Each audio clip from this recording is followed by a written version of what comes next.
Hi అండి. ఈరోజు వీడియోలో ఆరోగ్యానికి ఎంతో మేలు చేసి ఒంటికి బలాన్ని ఇచ్చే బియ్యం పిండి పిట్టు అయితే ప్రిపేర్ చేశాను.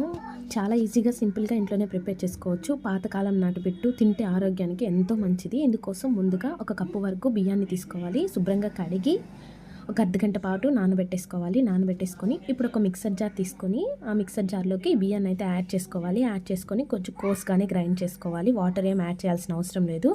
ఈ బియ్యాన్ని బాగా ఫైన్గా పౌడర్ చేసుకోవాలి. అంటే ఇప్పుడు నేను చూపిస్తున్న విధంగా అంత ఫైన్గా కాదు, కొంచెం బరకగానే గ్రైండ్ చేసేసుకొని ఇప్పుడు స్టవ్ వెలిగించి ప్యాన్ పెట్టేసి ఆ ప్యాన్లోకి అయితే బియ్యం పిండిని, ఆయిల్, నెయ్యి ఏం యాడ్ చేయకుండా ఉట్టి బియ్యం పిండిని వేసేసి కొంచెం సేపు ఇలా కలిపేసుకోవాలి. ఇలా వేడికి ఆ బియ్యం పిండి అనేది సపరేట్గా పౌడర్ లాగా అయిపోతుంది. సో ఇప్పుడు కొంచెంగా వాటర్ యాడ్ చేసుకుంటూ ఈ బియ్యం పిండిని ఇలా వేపుకుంటూ కుక్ చేసుకోవాలి. మెత్తగా అయ్యేంత వరకు అయితే కుక్ చేసుకోవాలి. ఇలానే నలుపుకుంటూ కొంచెం వాటర్ యాడ్ చేసుకుంటూ ఇప్పుడు ఒక కప్పు బియ్యం పిండికి అయితే హాఫ్ కప్పు బెల్లం సరిపోతుంది.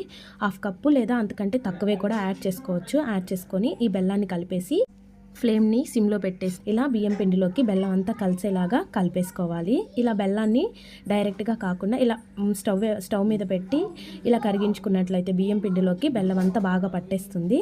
ఇప్పుడు నేను పెసరపప్పును కూడా ఒక కప్పు వరకు సపరేట్గా ఉడకబెట్టి పక్కన పెట్టేసుకున్నాను. ఆ పప్పును కూడా ఇందులోకి యాడ్ చేసుకోవాలి.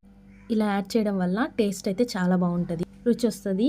సో ఇప్పుడు ఇలా వేసేసుకొని మొత్తం అంతా కలిపేసుకోవాలి. ఒకసారి కలిపేసుకొని ఈ బియ్యంలోకి అయితే ఈ పెసరపప్పును అయితే కలిపేసుకొని బాగా ఇప్పుడు వెండి కొబ్బరిని కొంచెం తీసుకొని తురిమి ఆ వెండి కొబ్బరిని కూడా ఇందులోకి అయితే యాడ్ చేసేసుకోవాలి. యాడ్ చేసేసుకొని కొంచెంగా నెయ్యిని యాడ్ చేసుకుంటూ మొత్తం అంతా కలిసేలాగా కలుపుకొని ఒక ప్లేట్లోకి కానీ ఒక బౌల్లోకి కానీ తీసేసుకొని సర్వ్ చేసుకున్నట్లయితే మనకి బియ్యం పిండి పిట్టు రెడీ అయిపోయినట్టే. Please subscribe.